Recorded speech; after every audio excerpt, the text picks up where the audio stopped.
Dr. Milind has joined. We'll start in a minute.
A warm welcome to Dr. Milind for this session on decision trees and its implementation.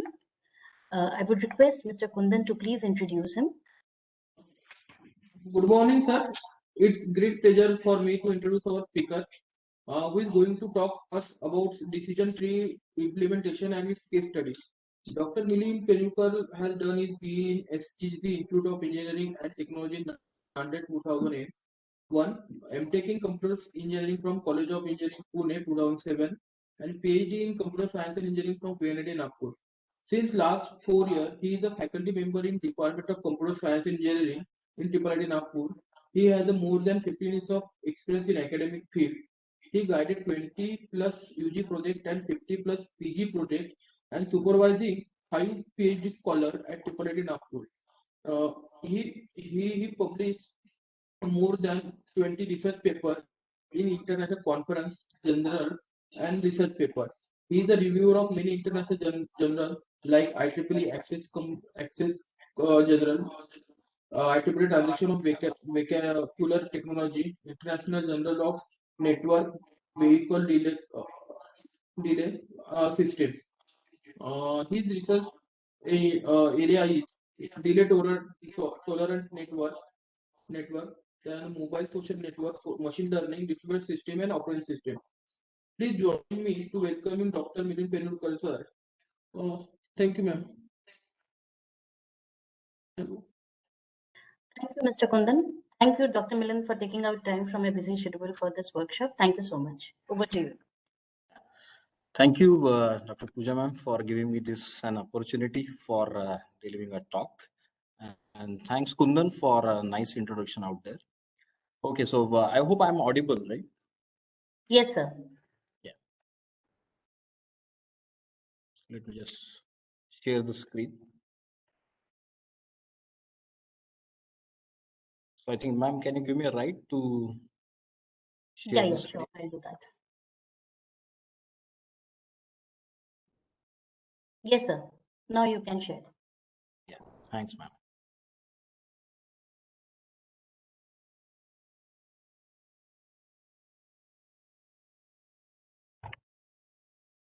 Yeah, so is the screen visible? Yes, sir, it is visible and audible. Perfect. Okay, so very good morning to one and all present out here. So as has been introduced by Kundan, I'll be talking on the decision tree implementation part, right? So in the previous lecture that you had, I think Dr. Umesh Deshpande sir would have already given an introduction to decision trees, and he also would have covered this particular algorithm on decision tree implementation called as ID3, right? So what I'll be doing in this session would be to go ahead with a few Python libraries. I'll be just telling that because I'll not be going through the details of those libraries. So these libraries have already been covered by Dr. Pooja ma'am in yesterday's sessions that she covered through all the hands-on that she did. And then I'll be also going through this Skykit Learn, which is called as sklearn open source library, which I would be telling about. And we'll be seeing this implementation of your decision trees using this particular cart algorithm that I'll be introducing in today's session. And then that algorithm we will be trying to see how this sklearn open source library for machine learning is going to use this particular cart algorithm, right? So we have some classes and followed by certain functions which are used, to construct this particular descent tree learning using this particular cart specifically, because this sklearn implements cart algorithm specifically, although it uses this entropy feature that you might have studied in the earlier session on ID3, and this information gain that you would have used as the attribute at the top of your tree. But well, this uses cart, so this cart uses this both entropy as well as Genie Index, so that we will be introducing in this session. And we'll be also just telling you about what this prerequisite and installation for this sklearn, which might have been covered in yesterday's session as well. But I'll be just giving a brief of how this library is going to be used. And some of the stuff might get repeated in both the lectures, a few things. So kindly bear with me for that purpose. So for example, in decision tree, I'll be introducing few concepts which might be required in today's session. Therefore, I'll be just brushing up those concepts. And the hands-on that I'll be taking, few programs that I'll be taking is mostly, they all will be covering using sklearn. And then these approaches for this implementation of decision trees that we'll be having. And then this implementation of decision trees using this sklearn library that we have, right? So I hope that you would have studied ID3 algorithm, and the introduction to decision tree also would have been over in the earlier session. Right. So let me go ahead. So these are the tools that we have for the installation of some Python libraries that I think ma'am would have covered, but I'll just tell you this PIP, this Python Packaging Authority, is a recommended tool for installing packages which are there from Python Package Index, which is PyPy. You can refer to this https://pypy.org for the details to get through this PIP kind of tool. And you got this PIP install this Python software packages as well as wheels or source distribution. This is specific to Python specifically. And this PyPy may require that the system have this compatible compilers, possible libraries, and all stuff installed before invoking the pip command to succeed, right? So this all thing you might have covered already, so I'll not be going to the installation of pip. I hope that you would have this installation already available with you. So with the hands-on session, maybe we'll try to parallelly go with. But well, if this has not been installed, you can just simply install this pip. And this another approach which is called as Conda, which is a cross-platform package and environment manager that installs and manages these Conda packages as such, right? So this is Anaconda or Miniconda, you call it as, and there is you don't have to really have a need to have these compilers available to install them. So this is basically stuff which comes with cross-platform kind of stuff. And this additionally, these packages are not limited to Python. That is very important. For pip, you have this particular Python that is needed, but whereas for Conda, you can have this across platform. So it might also contain the C, C++ libraries, the R language the R programming language that you have, and any other software stack. Right. So this just the stuff that, so I'll be covering a few part of the theory initially, and then we'll go about the hands-on session or the implementation part on the decision trees. So kindly keep that as that in mind as well. Right. So this sklearn open source machine learning library that supports supervised as well as unsupervised learning. It starts from probably a linear regression, logistic regression, SVM, everything that you have for machine learning, all that is included using this particular library. So you can go and check out, you can install this particular library, and in that library, you'll find all the stuff, these classes, functions, different APIs have been given, all these parameters of all the functions have been given. You can just play with these parameters, make few changes in the parameters, and try to see how these particular models of machine learning do work within this particular library as such. So it basically provides various tools for model fitting, data pre-processing. You've got model selection, evaluation, and many other utilities that it's a very good library that is available for us to go through the practical hands-on session using the machine learning. So one aspect is, of course, you understand the theory part, and then you go through the library and try to, use this particular library for finding out how this implementation or how this particular theoretical aspect actually work. So you tune the hyperparameters, tune something related to what criteria is used for splitting, for example, and then you just play with these parameters to come up with your own functionality, right?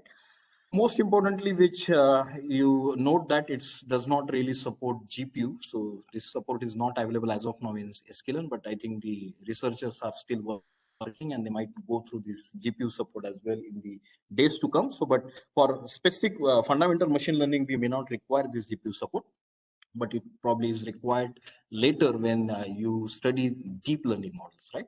So that is what is there with this particular GPU.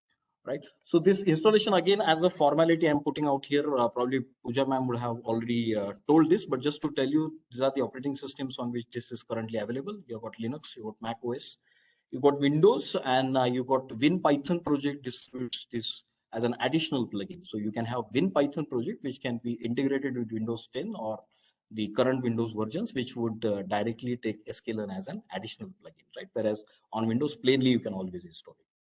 Right, and then you got these packages, as I already told you, pip or conda. So using pip, you can just install it using pip install -use sklearn or skycit-learn. And then you have got using conda, you could just create this particular configuration and you can just activate that particular stuff on this conda. So this is just to tell you that this particular library needs to be installed using this particular both packages out there. Right, and there is another interesting thing.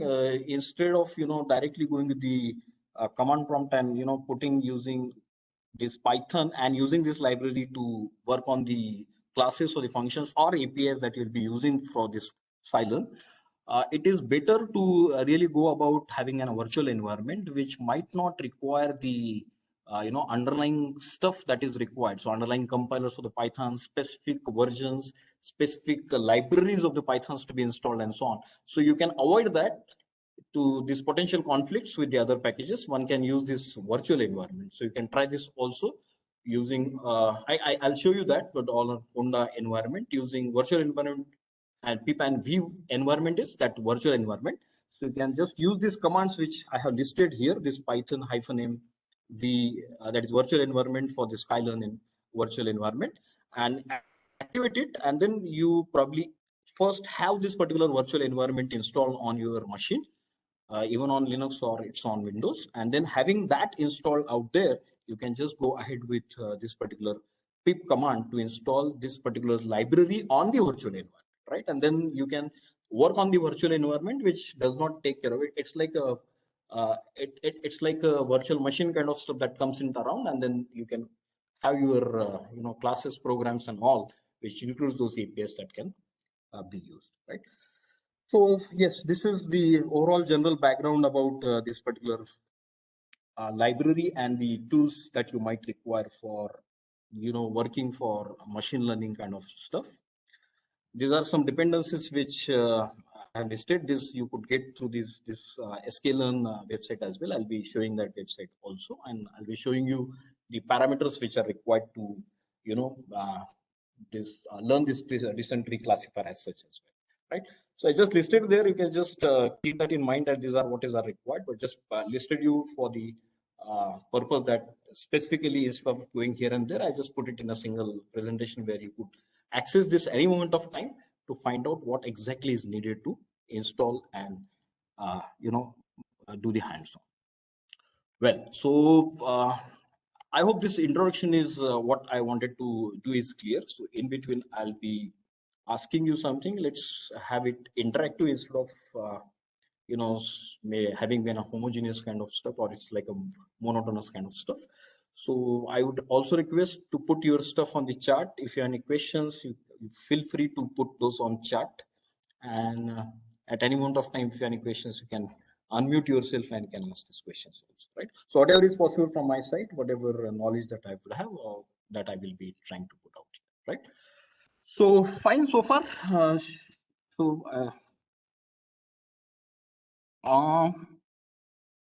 For I mean, you have this library libraries which are available for deep learning that I'll tell you surely, but this particular GUI specifically I have not gone through, to be frank, Mr. Binod Kumar. So you can, as of now, using this particular text-based stuff, you can go, or otherwise you can use this particular Jupyter, where you can do this stuff. But that is again comes as text one, not GUI one. So definitely, I'll let you know if I find anything. Fine? Is that fine? Okay, fine. Thanks. Okay, so in the decision tree learning that you have, this basically comes under the supervised learning kind of algorithm. So the supervised learning method for approximating discrete values target functions in which the learn function is represented by a decision tree, right? And this is basically a machine learning classifier in the form of a tree, basically a tree structure classifier, right? So we have this as the tree structure classifier, and this basically structures, I mean, based on the target attribute that I want to predict, given the training samples, you'll try to construct a tree considering one feature or attribute at a time, and keep constructing this tree such that towards the leaf you'll get this output variable, right? And then you might have studied from the earlier lecture where the splitting is based on the information gain that is present at the. So if I consider a specific algorithm like ID3. So these instances are classified by decision trees by sorting them down the tree from the root to some leaf node. So which provides the classification of training instance. So you have been given a training instance, and basically based on that training instance, this classification needs to be done for a target feature. So you'll have some target features that are available. So I'm just giving this example. You might have gone through a few examples just to tell you for cart we would require this. These are the decision nodes that we have. And based on why we have probably chosen employed, that we will talk about it later.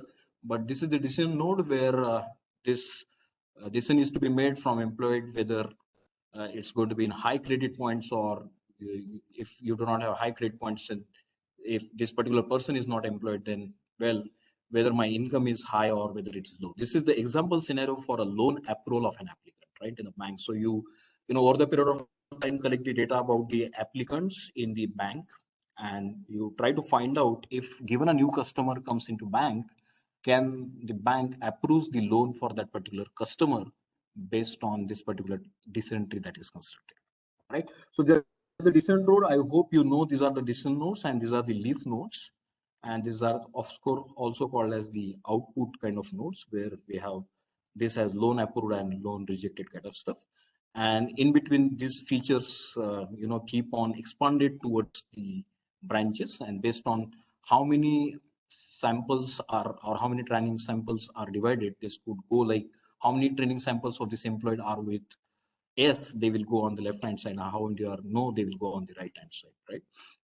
And this again, you can consider if this is not exhausted out here, then you can just consider whether you have got a high credit points or you could have what are income. So if you have a high credit point, yes, then loan approved. If I consider high credit points are not there, then this loan will be rejected. So similarly, we can have it for income. So if the customer is not an employee, then you just check for the income, and if it is high, then the loan is approved, and if the income is low, then loan is rejected. Right. So this is a typical example, and this is the training examples that one could be given as an input. Right. So these are the users. So this basically this training set gives you the information about a particular user wants to whether skip or whether wants to read a particular thread that has been given. So given these attributes or features like author, thread, length, or where, so whether author is known or unknown, thread is new or old, the length is very long or short, and whether the author is currently at home or work, depending on that, given this particular training instance, for example, then you could see this question marks tell us this action is the target attribute, and this action basically tells about whether this particular instance when trained would give me this action result as skips or reads, right? So this is another example. This you might have already studied, but just giving again, as I told you, few things which you might have missed out on. And these are the application or target problems for decision tree learning. So where could the actual application go? We have specific things like instances are represented by attribute value pairs. So we have these instances which are described by a fixed set of attributes. E.g., for example, you've got a temperature and their values, for example, hot, mild, and cold. You may have, or you may apply this descent tree on the target function which has discrete output values. So basically a Boolean classification, e.g. you may have yes or no kind of stuff. So whether given the parameters of different stuff required for predicting a disease is going to be there for a patient or it is not. So such a kind of target functions, and the training data may contain some missing attribute values. It's important to note that this application or target problems that descent tree, you can still have, the training instance contains some missing attribute values. So for example, you have a humidity of a day is known only for some of the training examples, and some of the training examples they are not known. Still, this descent tree can still be used to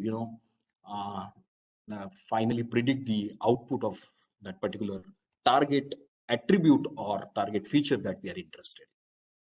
Right, so these are again general applications, so you can apply it like this approach applied to problems like diagnosis of medical condition from pattern of symptoms.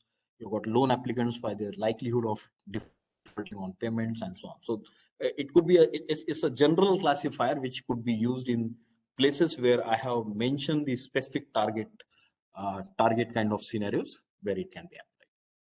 Well, so now I go towards the second algorithm. Now, why I'm saying this is second, because in the earlier lectures you might have studied ID3 algorithm. I'll just quickly go through this particular algorithm, and then what we'll do is we will go towards the hands-on where we'll try to find out how this card kind of algorithm that actually works in the scenario of this particular library, right? So just to ask you, this ID3 is over. So please give me a feedback out there. Please have an interactive sessions. Please respond to what speakers ask. So ID3 has been covered by UAD sir. So just let him know that whether it is clear, so that the speaker can proceed further. Yeah, please be interactive. Wherever you find any difficulties, let me know. It would be great to have an interaction, right, rather than just a one-way speech or one-way talk, I would say. Okay, fine. So yeah, I just got a couple of feedback out there, right? So it is clear, sir. We can proceed further. Okay, fine. Thanks. Okay, so this is the fine. Thanks. Yeah, please keep on telling me the feedback so that it's we are in an online mode and we are not visible to each other, so it is difficult to know what's really going on, right? So that's just a request. Okay, so going ahead, we have this classification and regression kind of algorithm, this classification and regression tree called as CART.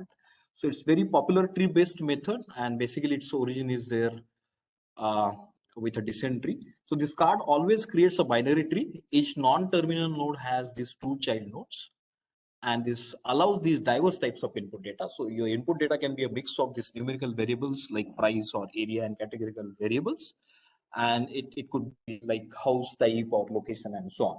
So this basically using this kind of diverse input, right? And this basically both has classification tree as well as regression tree, right? So in ID3 also we had classification and regression.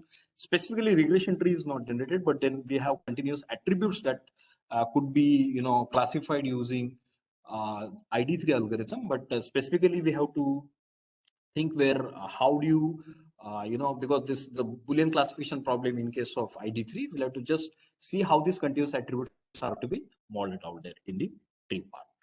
Fine. So let's see this particular scenario. So we have been given this particular plane, and we have these particular points which are given. These are show the points in the plane, and these points are marked with either a cross or a circle, right? And these are given randomly out there. And some of these cross are more, some of the circles are less, and so on. So these points are marked by this cross and circle, and the goal of the classifier is to partition this particular plane into smaller regions, right? And assign, so whatever smaller regions that you'll be doing, the smaller regions that you'll be assigning, you assign a classification mark. a cross or a circle to that particular region, right? So you could see here few crosses out here, some of this few crosses out on the left hand side, circles on this side and this side as well. And then once this is done, I'll just construct T1 is the overall, this T1 as the node which contains all these, right? Or specifically now I'll divide this T1 into this T2 and T3, where of course I should have some criteria as to why I'm dividing this T1 into T2 and T3 and what goes in T2 and what goes in T3, right? So you may say, for example, this many number of circles or this many number of crosses should be there. And then that should go on the T2 side and T3 side. So by starting the construction of tree, I would say T1 I have considered initial attribute with this number of XYZ points in the plane, where and T2 and T3 you have, let's say, divided T1 less than, let's say, 10 goes in T2 and greater than 10 maybe go in T3. So T2 has this more crosses than circles, so T2 is assigned this class cross level. So if you see going ahead, now T2 is still same. Now I divided this T3 into T4 and T5. So again, I have some criteria that I should put out here, and this criteria can be the number of circles and the number of crosses that you want. So something will go in T4 and something will go in T5. So that way you start constructing this T1, then some criteria you go to T2. Who should be T1? I'll tell you how this, why I've chosen T1 as the root node. I'll tell you that shortly. And then from T1 it goes to let's say T2, T3, then T3 is further divided into T4 and T5. So you may have something on the left hand side T4 based on the number of circles or number of crosses, and the same thing is there on the other side as well, right? And then finally what we do, T2 has more crosses than circles, as you could figure out. Therefore I'll label T2 class, I mean the number of samples which are assigned as cross. So T2 belongs to this class cross. T5 is assigned a class label, say cross, because you could see there are all crosses. T4 has more circles than the crosses, so it is assigned the label as circle. So we want to label the class. You may have multiple classes, and given the training sample, you will have different features that are available, and you could have different, instead of target attribute. So here I would talk this target attribute as number of different classes to label to that particular step, right?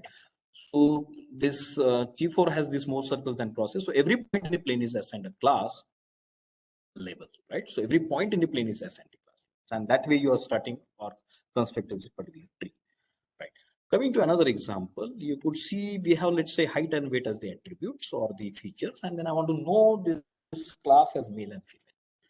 And then I consider this, if height is greater than 150 centimeter, then male. If height is less than 1 centimeter and its weight, I'm sorry, this should have been greater than. This should have been greater than. So if height is greater than 150 and weight is greater than 70, then it's male. If height is less than 150, less than or equal to 150, and weight is less than or equal to 70 kg, then female. And then this, you make the predictions with the car model, right? So I'm giving the example before coming to the algorithm so that you'll just understand it. So given the input, this is going to be a height as 140 centimeter and weight 55 kg. So you just say this height is 155 centimeter. It's not greater than 150, so it's no. The weight is greater than 70 kg. It is not. Therefore, that's another no. So therefore, the class label for the samples that you have found out finally as an output variable is going to be male, right? So you could see height, yes, male. Height is greater than 157 and weight is greater than 70, still male. If it's no, its height is less than or equal to 155 cm and weight is still less than or equal to 70 kg, right? So this way, given a training sample, the class labels are assigned to each of the sample that we have. So these are the generalized step that we have. So you start with at the root node with all the training instances and select an attribute on the basis of some splitting criteria. So you select an attribute on the basis of some splitting criteria. That is, some splitting criteria is either Genie Index that we'll be talking about shortly, and entropy. So we have this either Genie or entropy that is considered by the CART algorithm. This entropy you must have studied in the ID3 algorithm, where you have this information gain that is to be calculated using entropy. And then you partition the instances according to the selected attribute recursion. So this is a very simple algorithm. It starts at the root node with all training instances. So this is all training instances. select the attribute on the basis of some splitting criteria, which could go on left and right, and partition this instance according to the selected attribute recorded. So you keep on doing this, and when the partitioning ends, when there are no examples left, or you have some specific training samples at the leaf place, and all the examples for a given node belong to the same class. So for example, all of them belong to male class, then I declare that this entire class is male, and then I'll stop. Or there are no remaining attributes for further partitioning, right? So, and then we'll have to see what is the depth of the tree. So similar to what you had studied in ID3, what is the depth of the tree? How much depth I should go? Should it be shorter or should be it should be bigger? Shorter the tree and better is the decision tree model that you have constructed. Similarly, out here, the number of leaves that you would try to find out, there should be less. The class label should be found out as early as possible within the tree, and then I can conclude that this particular tree has been constructed in that particular, right? So this is the algorithm by the CART, and is used for both regression as well as classification. For regression, it tries to see the sum of the squares error. So here we will be discussing more on classification as being the supervised kind of learning algorithm, right? So shall I go further? Any doubts so far? Is this clear? I keep on asking this. No, sir. If you have any doubts, please go ahead. Yeah, You fine. can either unmute your mic or you can put it on the chat box. Yeah, thanks once again, Pooja. Yeah, fine. So let's go further now. Now this is the impurity or splitting that I've been talking about. So far you might have studied in the ID3 algorithm what is the impurity and the splitting kind of stuff. So splitting we will decide based on this impurity or purity.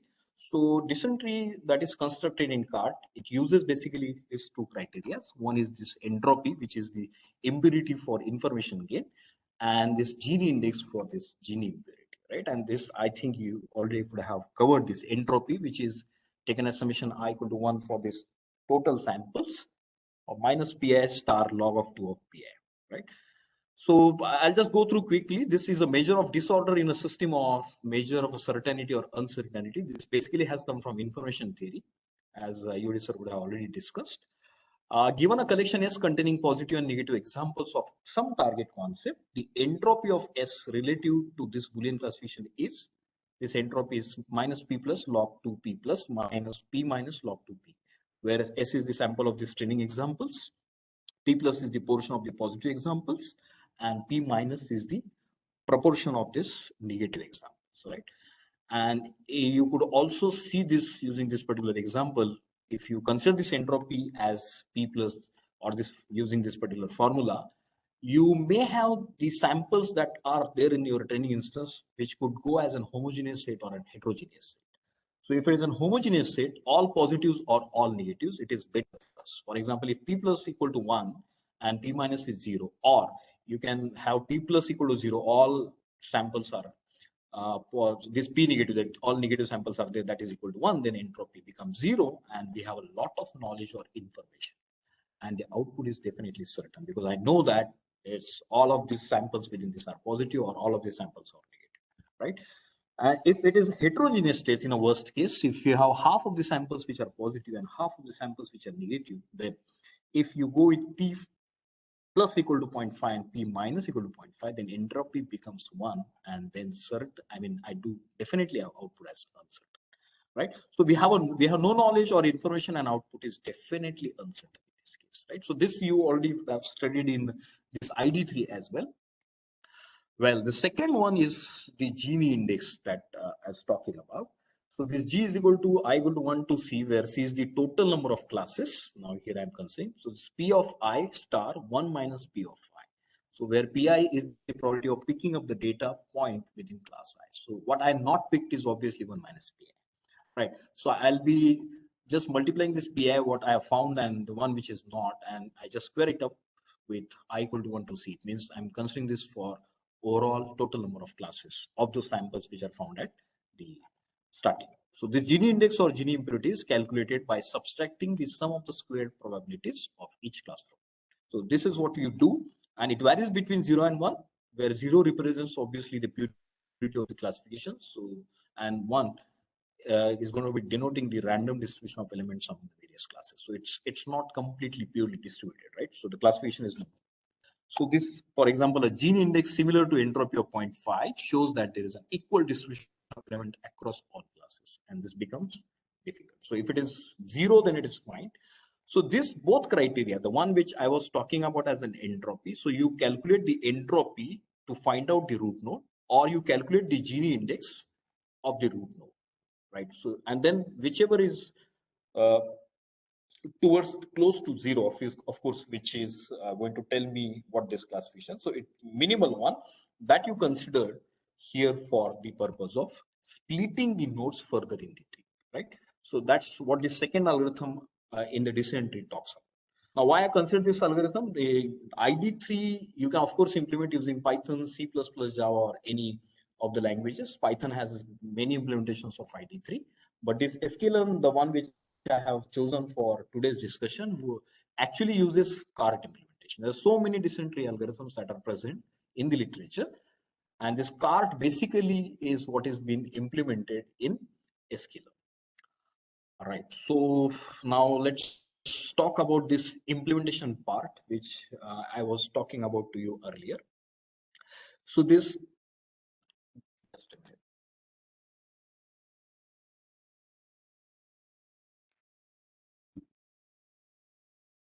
So we have this different programming language that I was just talking about.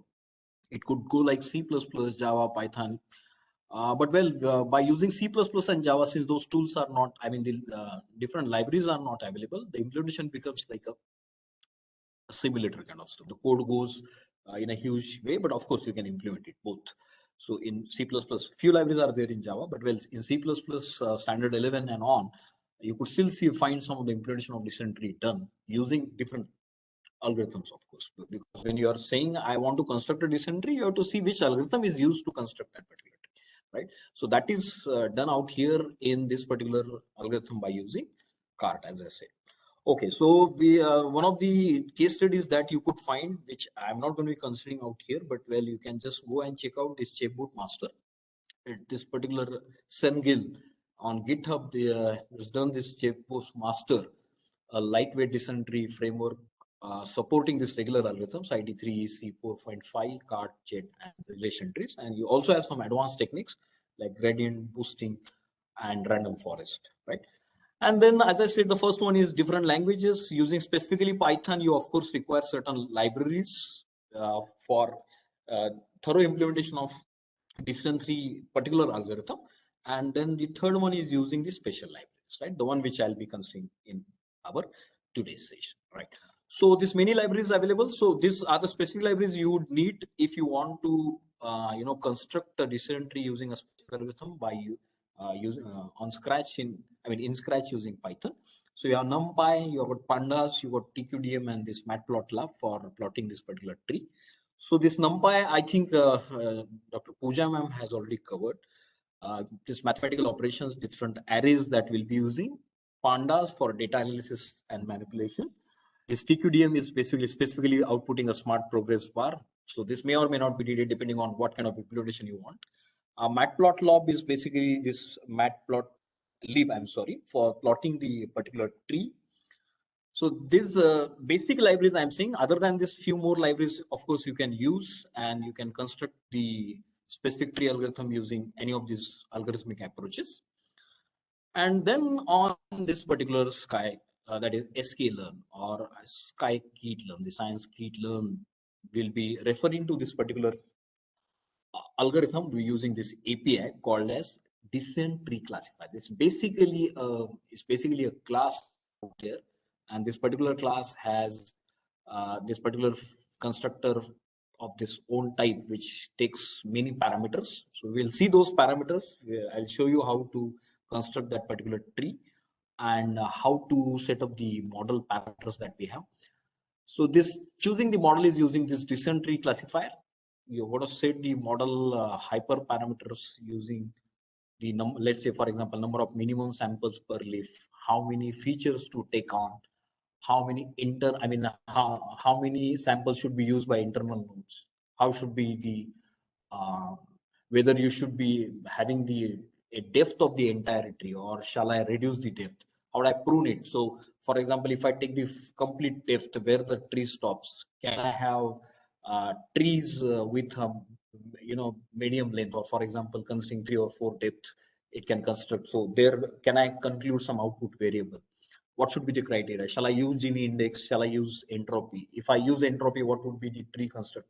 So should the construction of tree be same using Genie, or would it be different using entropy, right? So all those things using the APIs are available in this particular sklearn. So we'll see one by one few of the examples as well. And we have to create a huge feature data set as well as the target array containing the labels for this. So since we are going to have a class labels, it uses cart as the algorithm. So one needs this particular class labels for this. And you obviously feed the model using to the training data that is available. So where comes the data set? Where is the data set that is present? So we will be taking one approach where the data set is already available as a part of a sklearn. But as once you go through this particular library, I request you to find out some data set that you take it outside by using NumPy library and try to convert, because the data set that you would have, it would be in terms of this particular CSV file that you'll have to import and use that particular library for the purpose of as an external data set to be included out here, right? And use the fitting model on the unseen data. Unseen data is this testing data, right? Okay, so this is the general stuff that we'll be talking about, and let me directly turn now towards the implementation. I'll be discussing on some of the parameters, and then based on these parameters that we have, I'll be considering some of the examples, right? So let me first discuss this particular sklearn.tree.descent tree classifier. This is basically a class, and using this constructor of this class, what it basically does. This is a single sklearn tree.descent tree classifier that is used. Of course, for regression, it is sklearn.tree.descent tree regression that one would have to use. And I hope that this calculation of entropy is done in the previous lecture. Just can you confirm? So you calculated the entropy for a specific class.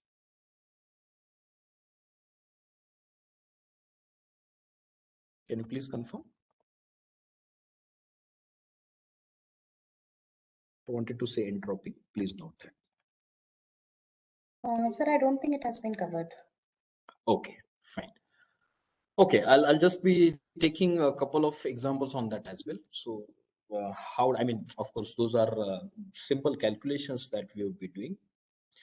So for example, here in the sklearn, the one which I think the parameters to start with is, you got first parameter as the criteria. So what criteria to be used for the purpose of finding out whether the node that I want to split uses entropy as the criteria or Genie as the criteria. By default is of course Genie. So if I consider Genie, then by default the tree that gets constructed would use Genie as the criteria for splitting the nodes. But well, you can override it and you can use entropy as the feature that we will discuss. When I'll use this entropy as the feature, you would find that the tree that gets constructed would have entropy as the criteria chosen. So this function to measure the quality of split, of course, as I said, these two couple of criteria. And then this splitter, which actually talks about whether I can have a best or a random. Although the strategy used to choose the split at each node uses either based or random, but just to tell you, this library, when you understand using the functions, it uses basically random kind of split. So this basic, even if you give based, it tries to find out how many number of features that are used, the maximum number of features and the number of features. So the number of features that you'd be that are available and the maximum number of features that you will be giving as input.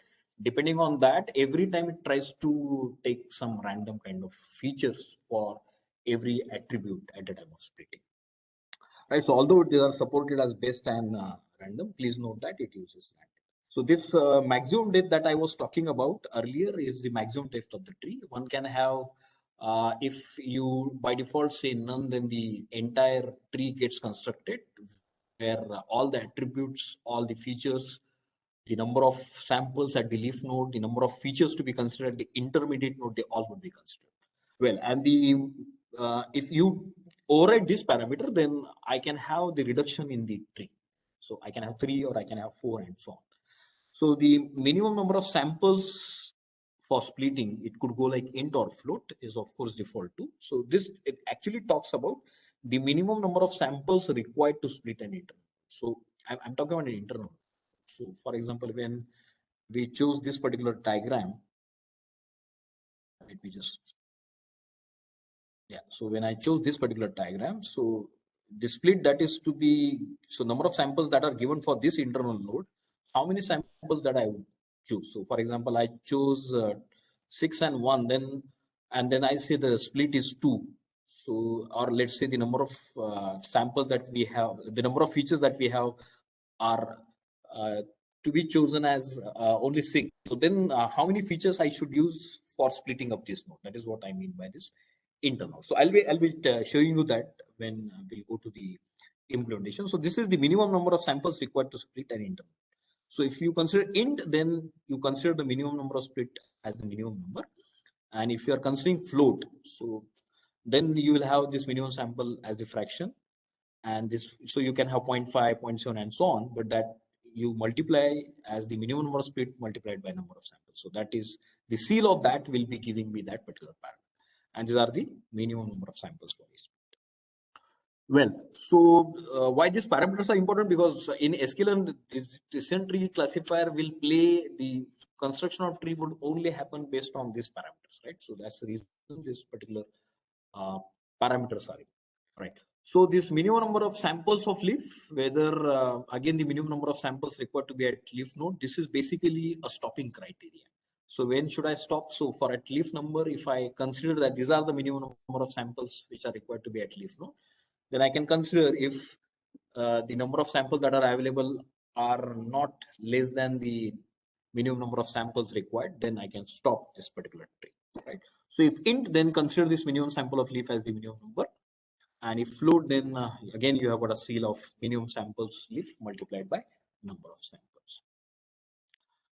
Well, so this minimum weight function, minimum weight fraction leaf, this is the minimum weighted fraction of sum of the total weights of all the input samples that we are required to be at leaf node. So samples have equal weight when samples weight is not provided. So I mean, whether you want some of the attributes to be, or sorry, some of the features or attributes to be given more weight than the others to affect the split of the tree, then this particular parameter is basically used, right? And the maximum number of leaf nodes. So grow tree with maximum leaf nodes in the base first fashion. So base nodes are defined as relative reduction in impurity. So if none, then the unlimited number of leaf nodes. So you can give the maximum number of leaves also, that will consider the actual depth of the tree or growth of the tree. I'm sorry. Well, so this is the next parameter which talks about the maximum number of features. So it can go like this. So the number of features to consider when looking for the base split. So ultimately, whether we want base split or random split. So this basically, this particular parameter tells about how many number of features to consider when looking. So if int, then consider this max features. If you got float, then max features is the fraction of this int max features multiplied with total number of features that are present. And these are some of the features. So we have these particular functions SQRT or log of 2 or the max features. But the question is, why do I really need this? So see, the search for a split does not stop until at least one valid partition of the node samples is found. So even if it requires to effectively inspect more than max features. So max underscore feature is a parameter, and this, I'm saying these are the number of features that you. So you can have these features to consider. I mean, in a worst case, if default is none, then you could consider all the features. But if you find that if some of the features you want to consider, then one can consider to find out the base split, right? So all these parameters are given as a part of the library. Well, so as I was considering this part, which we call this as random state. This random state talks about the randomness of this estimator. As I told you earlier, the features are always randomly at each place, even if you are split this space. So you have one doesn't have to worry, it is going to be taking it randomly. Well, so this is whatever is the types of data. So we have seen the parameters. Now let's move towards the data sets. And just to tell you what is present is you got these different data set, a few small standard data sets that do not require to download any file from some external website. These are all integrated in this library. You also have got some real world data sets. To load some larger data sets, you can download them. Some of the data sets, we have some APIs to generate these data sets in this sklearn. And you have got many APIs that exist to load this particular data sets that are present. So you have got data set loaders to load small standard data sets, and there are certain APIs which are there for data set fetchers, which you need to fetch for external data sets. So used to download and load large data. So well, this I don't know whether you have an idea. You can go to this OpenML site. We got 21526 data sets that are available. So I just give a specific information to you. You can go to this OpenML site. I think you are already aware of this, and then you'll find that there are a number of data sets that are already available on this particular sites, and one can download them to use it for your purpose. Okay, so I think most of the theory part is still around. So in the meantime, what we'll do, we will just go through this particular example. Right, so these are the codes that I was talking about. Okay, so we could go using Genie or entropy, using the number of nodes as the depths and the default depth of the tree, using different data sets, using existing data set, or one can have external data sets from the real world, which need to be loaded using pandas library. And you could just print the complete structure of the tree. One can have using rules used by sklearn for various data sets. So let me just go through our first example. So as I said, one can have an implementation of, one can have an installation of this particular library that should be available on your desktop. So this is the data set that I'll be considering. So we have this Iris plants database, database that we have. And the relevant information is we have this number of instances as 150, 50 in each of these three classes. Number of attributes are 4, they all are numeric. The predictive attributes and of class is sepal length, sepal width, petal length, and petal width. They all are in centimeter. You got class criteria as Iris setosa, versicolor, and virginica. Importantly, missing attribute values are none, so all 150 have all these 4. The summary statistics that we have is, so we have this minimum as 4.3 for the sepal length and maximum, these are given, and mean is given. And we have got this class distribution as 33.3% for each of these class. So I think I would have this particular data set also available, but well, let's not go into the data set. It has all these values as numerical 0. I mean, this 4.3, 7.4, and so on. So let me just see whether I have this particular data set with me directly. So if you see, this is the data file, and as I said, you know, x of 1, x of 2, x of 3, and x of 4, right? And these are the this is the data set that we have available, and please corresponds this to first sepal length, second is sepal width, next is petal length, and is petal width. And these are minimum maximum that I already stated to you. And remember, these are the class levels that we have, right? So these are so this is the training sample. Please note that some of this could be used as testing on unseen data. And these are 150, and please note that they all 3 belongs to setosa 50, versicolor 50, and we have got virginica 50, right? So this is what the input data set that we have. This I want you to note. Okay, so considering this, our first example, which is what taken obviously from sklearn. So this, you require this numpy as the library, and np just an object of that type. We have this matplotlib, as I told you, is used for plotting this particular tree. So plt is the object of that particular class, and we have this sklearn. Now see, this sklearn is the basic class, and then you've got model selection of another class, and then you're taking this particular train test split. So from sklearn, so you require this total training data instance to be splitted in training and tests, and that is done by some function which I'll be telling you. but that is required from this particular sklearn model dot selection. Then we of course require data set. Therefore, as I said, some of the data sets are integrated out here. Therefore, sklearn dot data sets is what you need to input, and this load iris is what you require. So I had used some load diabetes as another database. So we have number of data sets which are available. So we can consider diabetes as well shortly.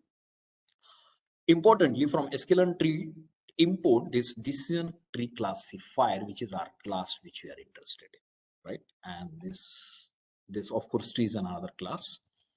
We have iris equal to load iris as this particular function which loads this particular data set. This iris is object. So x iris dot data is all those what we say these attributes or features, and we got iris dot target is the target attribute, which in this case is a class variable. We have said that we are using cart as the algorithm, right? So this xtrain xtest ytrain ytest is done by using some function called as train test split, which requires x, which is this iris data, and y as the class. With random state as of now 0, we are not considering, everything considered as random. Kindly note that. Okay, so this sklearn tree does classify this constructor. You could see the one which we have already seen in the PPT. We've got a criteria by default Genie. Splitter is the best by default. Max depth is none. The number of minimum samples split is 2, which is again by default. The number of samples the leaf is equal to 1. So we need only one leaf as to be finalized. Minimum weight fraction of leaf is 0. So we are not assigning any weight. Therefore, all of the samples would be equally weighted. The maximum number of features also we are not saying. So the moment I say none, all the features would be considered. Random state none, the moment I say this, I said this is going to be random. Max number of leaf nodes none, it does mean that we are not going to bother about how many number of leaf nodes would be considered. Here this minimum number of samples leaf equal to 1 means the number of minimum samples which are required for the leaf node to be splitted, which number of samples to be there at a leaf node, which is it. Well, so now going towards, let me just show you the first one without anything. So let's see this particular stuff. Please wait for a while. Here I have CLF if this criteria. Let's take nothing and let's see what happens out here, right? So then what you basically require is the CLF is the object is or reference that you say it's reference that is written by this particular constructor, and I require that this particular stuff is fitted. So this fit function which uses this particular xtrain ytrain as a model for fitting, and this tree dot plot underscore tree passing this fitted tree using the cart model. Please note that it uses cart model. It finally it plots this particular tree, and it finally shows this tree to us on the desktop, right? So this minimum requirement that I told you, let me just go and run this particular program. I hope my screen is visible. Can you confirm it, please? Yes, it's visible. Yeah. Okay, so this, if I just go and use, I hope that the Python is already available as this particular .py, sample1.py has this particular Python file that is present. And if I just run this, you'll find that, well, so this, yeah, I'm sorry, this, I should have, I'll just make this particular change out there and can just compile it again, sorry, interpret it again. Right, so this is the tree that gets constructed, and as I told you, I hope this tree is visible. This uses this particular criteria. Now, this has constructed the entire tree without the depth of the tree that is being considered. So we have these attributes. Now, this x of 3 is what is considered at this particular attribute. You see 112 samples have been considered, 37 of so this first COSA, where such second class, third class, and x of 3, the condition that is taken is less than or equal to 0.8. The Genie, so of course, as I said, we require some criteria. Genie as by default cart uses, it is 0.665, which is constructed. How this comes as 0.665, I will tell you, considering these values of 37, 34, and 41 of class. And you could see immediately when Genie comes 0, samples are 37, and everything belonging to the first class, Setosa 37 have belonged to the first, and 0, 0 from second and third. So I can label that on this particular leaf has been found, and out is all of these particular samples 37 belong to Setosa class, right? Similarly, if I split the other side, now I say what other attributes I should use, or what feature I should use. So here considered x2, which is less than 4.95. The Genie comes out to be this, the samples that we have, because why is 0 now? Because 37 has already gone out here on the left. So we have remaining 34 and 41 of the samples, which are total equal to 75, which are used on this particular. So on and then this how this tree gets constructed, right?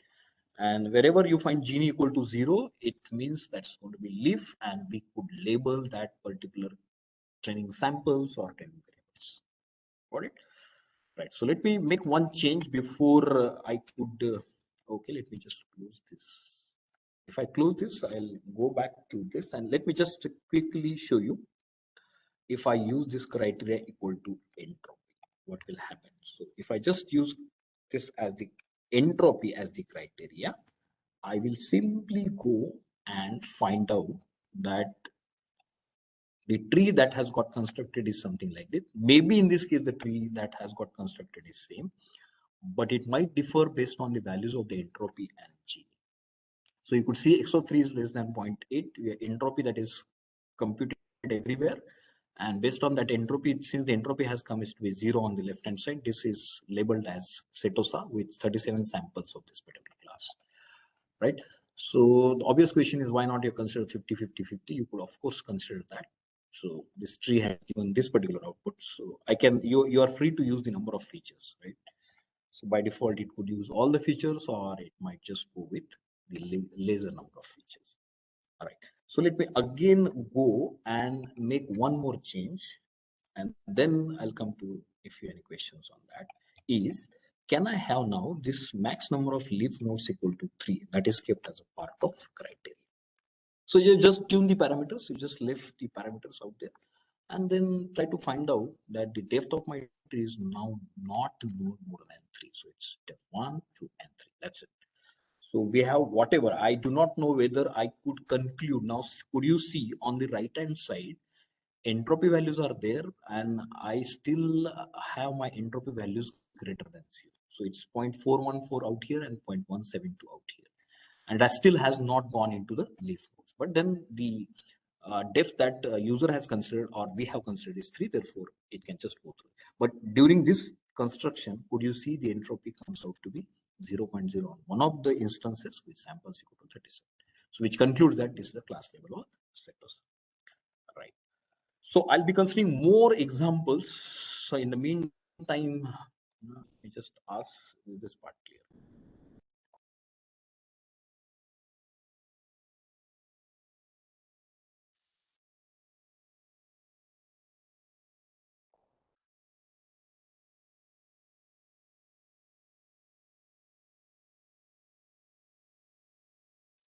So is the tree construction clear?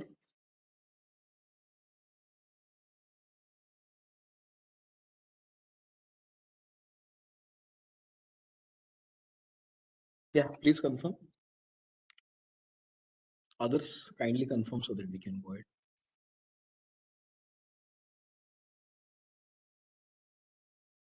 Okay, fine. Fine, thanks. So let me just go now, and I think I have some file which I can simply, before we go to the structure and other parameters. So let me again one more parameter that I can put. So if I go to the sample and try to find out, if let's say I got minimum number of samples to split is 150.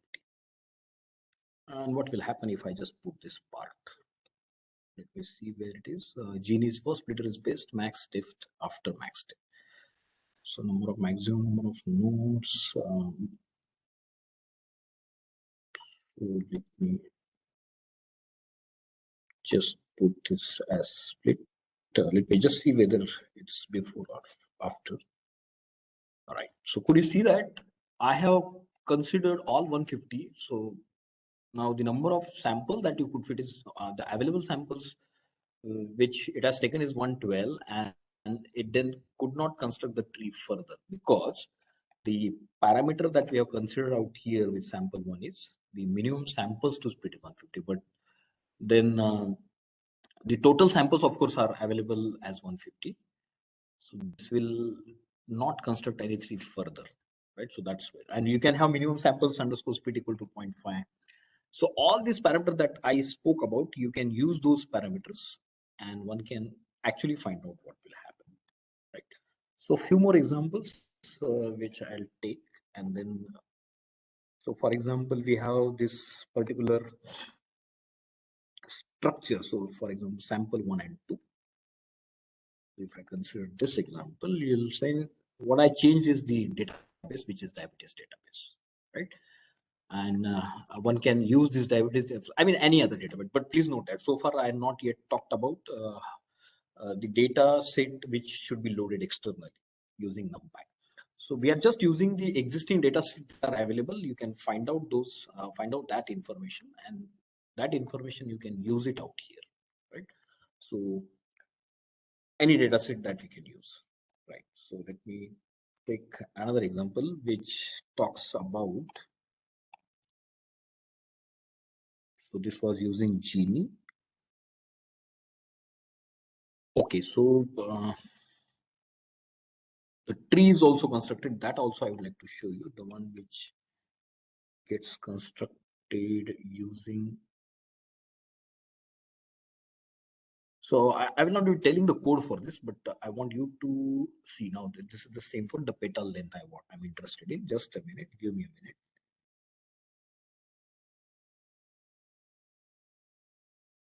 So we are interested in to find out.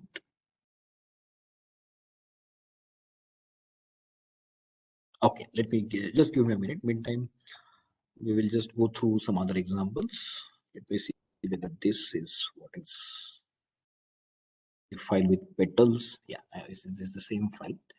I'm actually interested in to show you the iris tree, right? So I hope this is the file which I was talking about. No, it's not. Where I'm interested in to show you those petals, the names and all, right? Okay, so give me us some time. Okay, meantime, let me just go and check out. Can we see the tree structure or the text of the descent tree, right? So here we can have using Genie and using this particular entropy, one can export the text. I mean, text is what?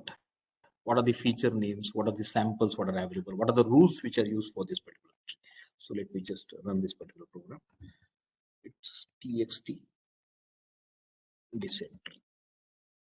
So you could see this, it has considered, it has loaded that data set and it has considered this particular case. So the rules which I was talking about in the PPT, where height and weight are considered, and then the class is given as male or female. Similarly, out here for the iris data set, we have petal length is less than 0.8.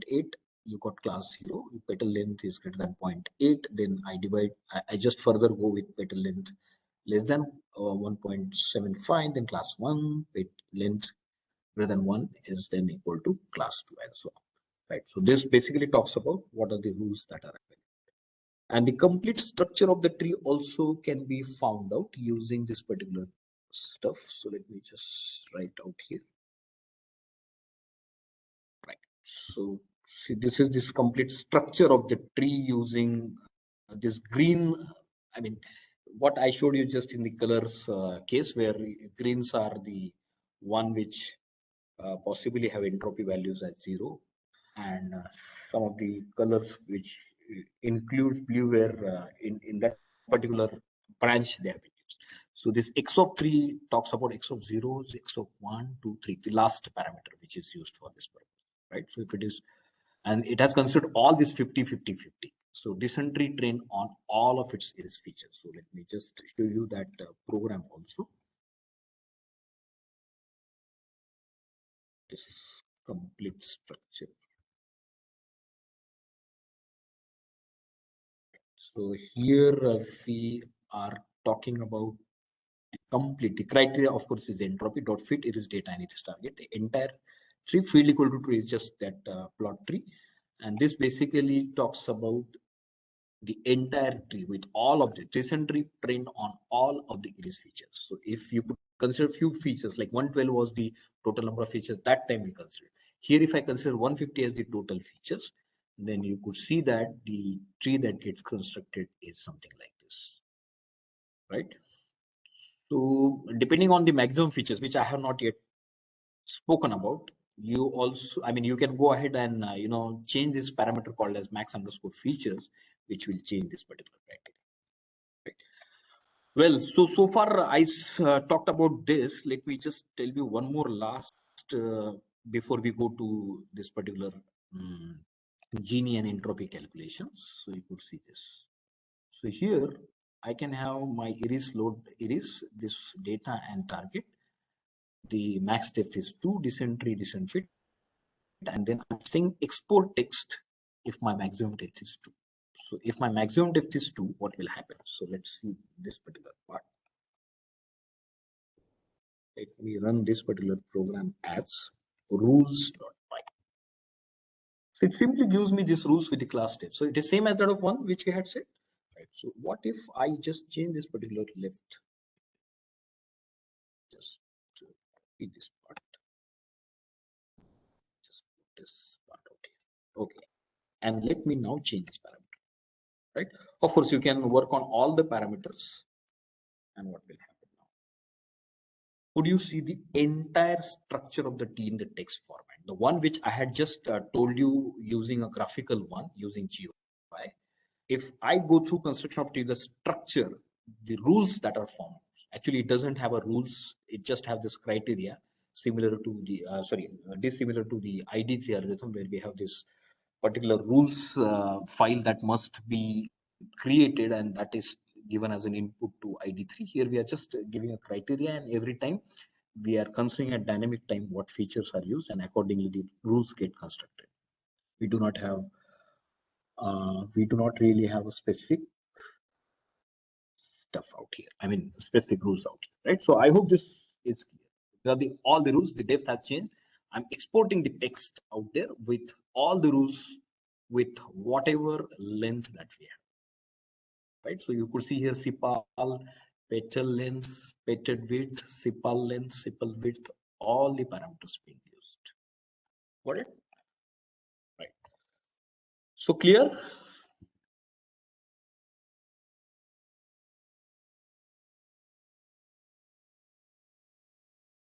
Yeah, once again, kindly confirm, keep interacting.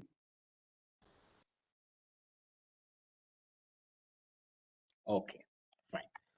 Okay, so let me show you. I think I would have this particular calculations for impurity, which I quickly tell you what these calculations actually are. So if you consider entropy and consider this particular diagram, so it's with 150. This part. So let me just increase the font size. I hope this is visible. And this particular diagram, does it consider say 37 as the,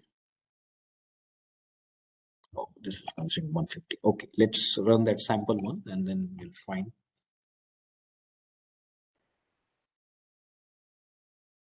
Okay, so this changes needs to be done in sample one, where number of splits needs to be taken out. Okay, so if I run this particular program sample once again, yeah, this is the one which, so let's consider only this part. X of 3 is less than or equal to 0.8, entropy is 1.581. How does that entropy being calculated, right? So here, simply, again, we are not considering this part. Let me go here. Yeah, so this is entropy of X of 3, which is pointed is being calculated, and this is formula, if you remember here, this is the formula that we are interested in. Let me just go to that formula. Yeah, so here it's the formula that we are talking about: P plus minus log P plus P minus log 2 P minus, right? So here I already calculated all the things for you. So you can see entropy of x of 3. Now, since we are considering 37, 34, and 41 as the samples, the entropy is calculated as minus 37 divided by 112. So the fraction of that multiplied by log of 2. So this is minus p, and what is the formula that we have? We have p plus what is the probability. So, and then log of that probability, right? So it's minus 37 divided by 112 log of 37 112 minus 34 divided by 112 log of that minus 41 divided by 112 log of that, right? So this basically gives you this all calculations, and then you sum up all this. Please note that this is this 37 by 112, this is this 34 by 112, and this is 41 by 112. So this all three that we have done is the log of that, and log of that is minus, therefore there is intentional minus of minus log, so therefore it comes to be plus. So finally, when you multiply all this, this becomes this, and total of this whatever comes is 158, and then therefore I can say that this particular entropy comes up to 1.58. So this is 1.58.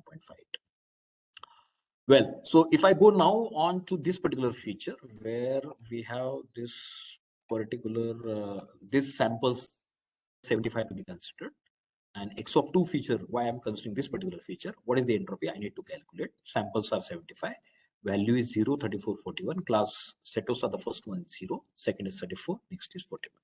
So let's consider that. So if I consider that is 0 divided by 75 log of that, minus 34 divided by 75 log of that, and 41 divided by 75 log of that. So this gives you this 0.99. See that this will be considered as 0.99. Got it? So that way this particular case is calculated. Let me just make the changes in the sample 1 now. And let me put now this as Genie, right? And let's run this particular. If I now run this particular program, it will show us that it is Genie that is considered, and the value that comes out to be is 0.665. So how come this is 0.665? Of course, you can calculate it for further purpose as well. But well, the one which I have calculated for the only first instance that I'll show you out here, and that is yeah. So let's calculate Genie. So what is going to be calculating? It's Genie index. It's 37 divided by 112 multiplied by 1 minus 37 divided by 1 minus 37 divided by 112. So that gives me, this is P, this is 1 minus P. Again, for second attribute or second class, it is P of that particular class multiplied by 1 minus P of that class plus P of the third class multiplied by 1 minus P of that third class. So this Genie index x of 3 that we have calculated, you could see this calculation. The first one is 37 divided by 112. Second is this particular. This gives me this 0.25. The addition, similarly, we would calculate for second class and third class. So this is for first class, this is for second class, and this is for third class.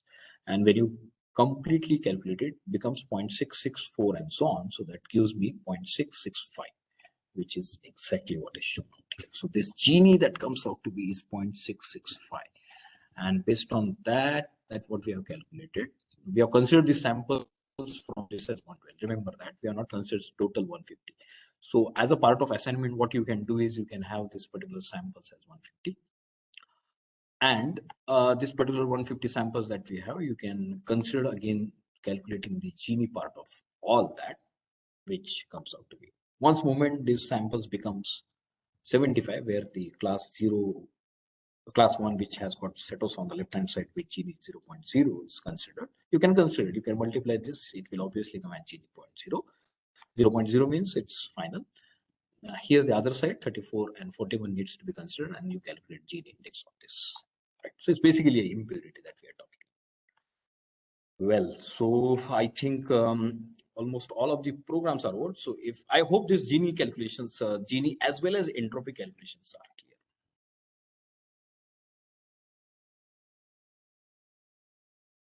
So this is how it calculates this Genie and entropy.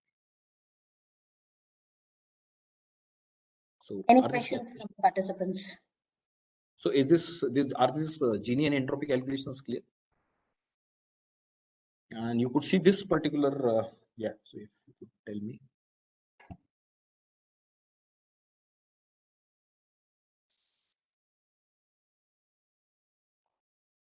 Please ask questions. Either you can unmute your mic or you can put it on the chat box if anything is not understood.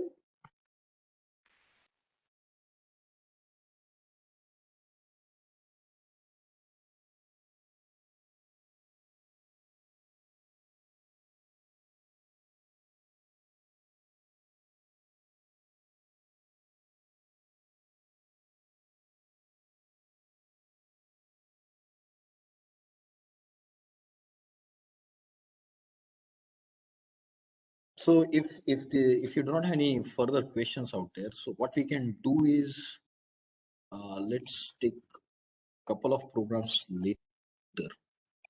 So I think I'm almost done with all the programs. Let me just see if anything is left out there.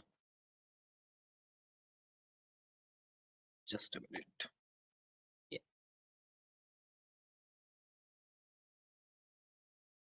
So T structure I told you, the text I told you. Just see what.